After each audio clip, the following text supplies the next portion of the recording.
მოგესალმებით. რუსეთის ფედერაცია ფორსირებულ რეჟიმში განაგრძობს ოკუპირებული ცხინვალის რეგიონის დე-ფაქტო ანექსიის პროცესს, რომლის მიზანია საქართველოს ისტორიული მიწის სამაჩაბლოს რუსეთის ფედერაციისთვის მიერთება სამოკავშირეო ხელშეკრულების საფუძველზე.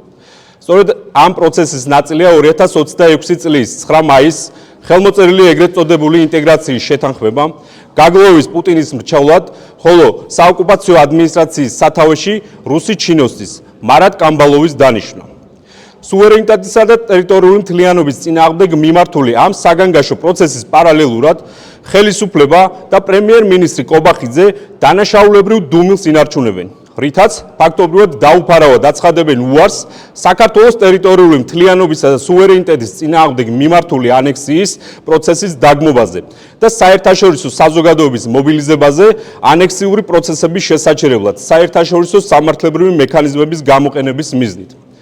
ბოლო რამდენიმე დღეა ოცნებამ ისიც იკადრა, რომ ქვეყნის სუვერენიტეტის დარღვევაში დაედანაშაულებინა ჩვენი საერთაშორისო პარტნიორები, რომლებიც 10 წლეულებია საქართველოს ტერიტორიული მთლიანობის, სუვერენიტეტისა და ოკუპირებული ტერიტორიების არაღიარების პოლიტიკის მთავარი გარანტორები არიან.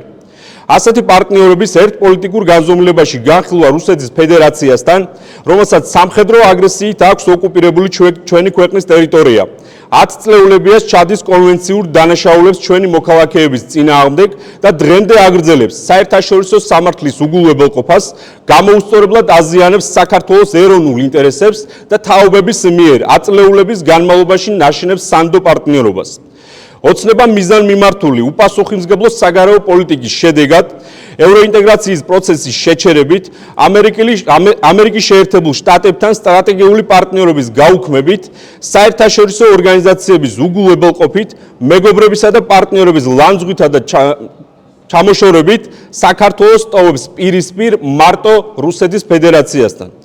ოცნება და მისი ვერც ერთი წარმომადგენელი ვერ გაექცევა მოსალოდნელ მძიმე შედეგებზე იმ პოლიტიკურ და სამართლებრივ პასუხისმგებლობას, რაც ცხინვალის რეგიონის ანექსიურ პროცესში დანაშაულებრივ დუმილს შესაძლოა მოყვეს.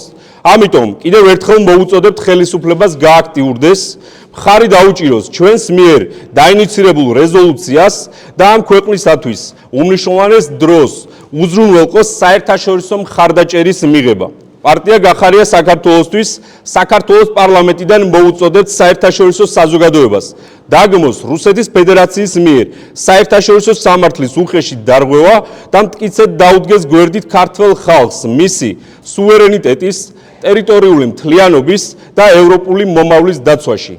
მადლობა.